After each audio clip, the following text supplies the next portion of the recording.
used in rally driving will help you understand the relationship between car and road surface and how to be the master of control under extreme pressure.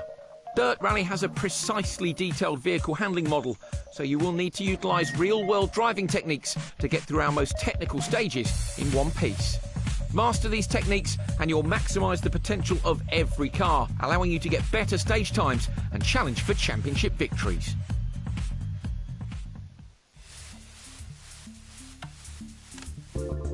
Weight transfer is the core component that most aspects of rally driving revolve around.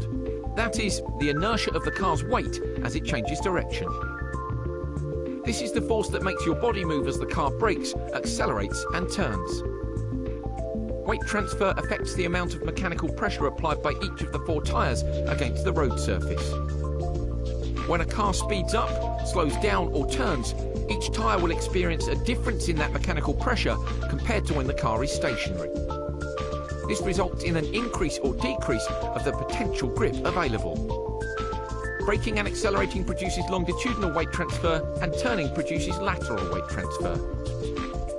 It can also be influenced by other factors, such as the road surface, jumps and crests. Always try and manage the weight transfer at the moment it's required, whether accelerating, braking or turning. This will maximise the grip potential of each tyre, keeping you flowing in and out of sections throughout a stage. It is important to bear this basic principle in mind as you watch these guides, as almost all these techniques are used to manage weight transfer.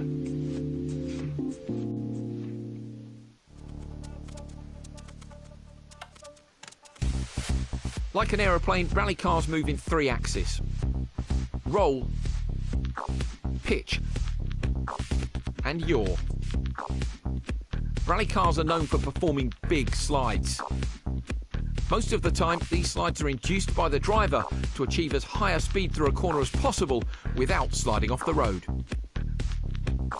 In order to traverse a rally stage quickly and without crashing, you must manage the attitude of the car at all times.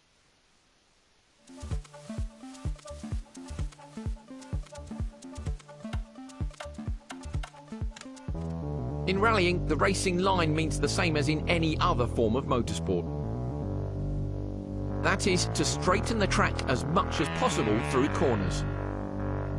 However, unlike some other forms of motorsport where drivers use every inch of the track to find the perfect racing line, rally drivers have only one shot at each corner, so they often leave a small margin for error. As a rally stage undulates through forests or curves around mountains, it is not always possible to see the racing line. Accurate pace notes are vital so that you know where to place the car on the road even if the section ahead is not immediately visible. You should also listen out for obstacles such as gate posts or piles of logs that may cause you to take a slightly different line through a corner than you otherwise would. When you're out on stage, make sure you listen to your co-driver and position your car appropriately for the road ahead. Always try and allow a small margin for error.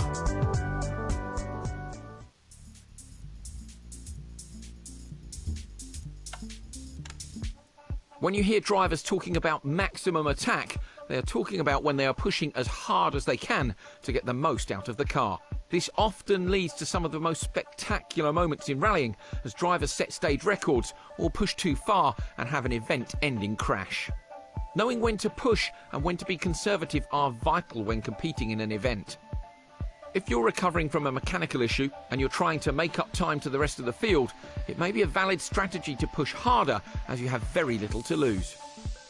If you're in the top 3 and setting competitive stage times, it may be more sensible to take a conservative approach and avoid any big risks. In reality, drivers often take a measured approach, driving at 95% of their full potential so as not to make any big mistakes while still maintaining a competitive pace. In dirt rally, this measured approach is advisable as you get to grips with your car and how it responds to the stages and the conditions.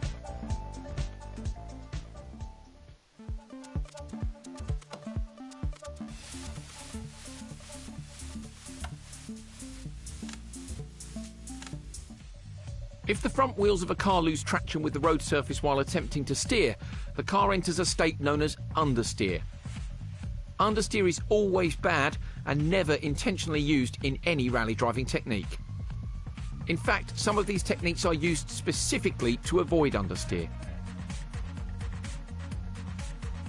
Understeer occurs if traction has been partially lost. The car will continue to corner, but at less of an angle than the direction of the front wheels.